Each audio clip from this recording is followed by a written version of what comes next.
I used to joke that Donald Trump would try to go for a third term if he could get away with it. And now it's not even a joke. He's floating it openly. He said to NBC News' Kristen Welker that he's not joking. And there's the idea of the J.D. Vance play and some others. So now let's really dig into it. There's a great new piece by Politico's James Ramoser.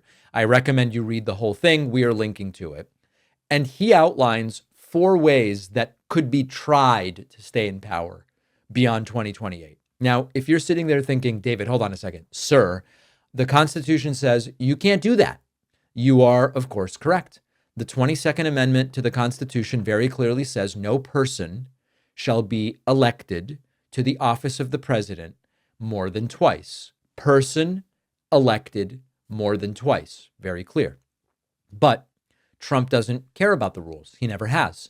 And the Supreme Court, which is now packed with loyalists, could let him get away with it.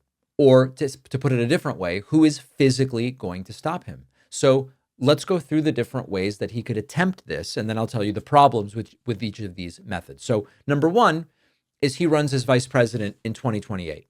J.D. Vance runs as president or whoever.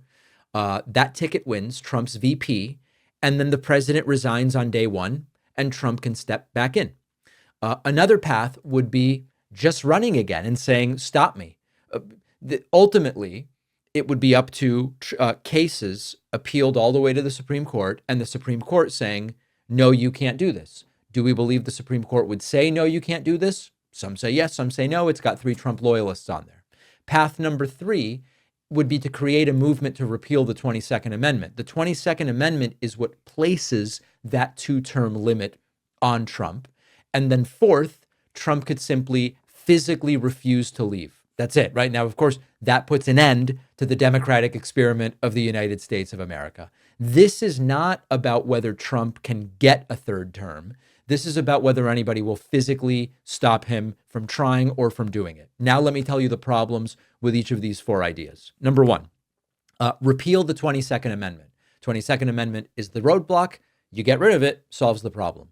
Repealing a constitutional amendment requires supermajorities in Congress, and it requires 3/4 of the states. Trump is, I guess, still popular in the Republican Party. He's not that popular. The country is just too polarized for anything close to that level of consensus. That's not going to happen. Second idea, Trump runs as VP, then the president resigns, makes Trump president. There's a couple problems with this. Number 1, the 12th Amendment presents a pretty serious roadblock to Trump even running as VP because he's ineligible to be president again. What the 12th Amendment says is no person constitutionally ineligible to be president is eligible to be vice president of the United States.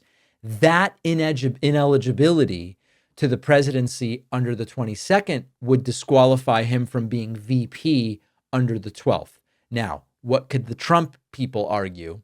They could say the 22nd Amendment only prevents Trump from being elected, not from serving. So then you could say, well, maybe someone else runs and then the VP resigns and the president appoints Trump VP, then resigns and Trump's president. Even then, I think if the president resigned and Trump were VP, it would skip Trump and go to Speaker of the House. To be clear, this is completely untested legal territory, We would have to see. Third option, Trump just runs again. Trump goes, I'm running. He files papers. The courts let it slide. And then it gets up to the Supreme Court and the Supreme Court says, we're going to allow it. I struggle to think that that's going to happen. Even with 3 loyalists on the court, I struggle to think that that happens.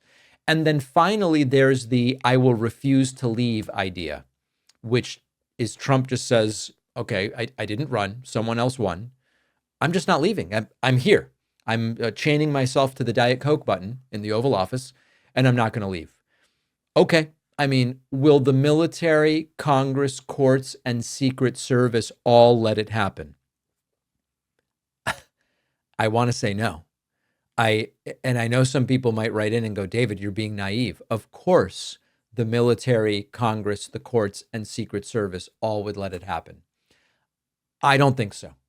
I don't think so. And I'm ready to be told, David, you are simply naive. But those are the four methods. These are the justifications, and these are the counterpoints to each and every one of those. The weather's warming up. It's just about time to start enjoying the outdoors again if you live in a place that has seasons. And it's time for the upgrade you've been thinking of. Our sponsor, Fast Growing Trees, has you covered. It's America's biggest online nursery with thousands of different plants and 2 million happy customers. Fast Growing Trees has all the plants your yard needs, from fruit trees to privacy trees, flowering trees, and shrubs. They make it easy to find whatever fits your climate and your space.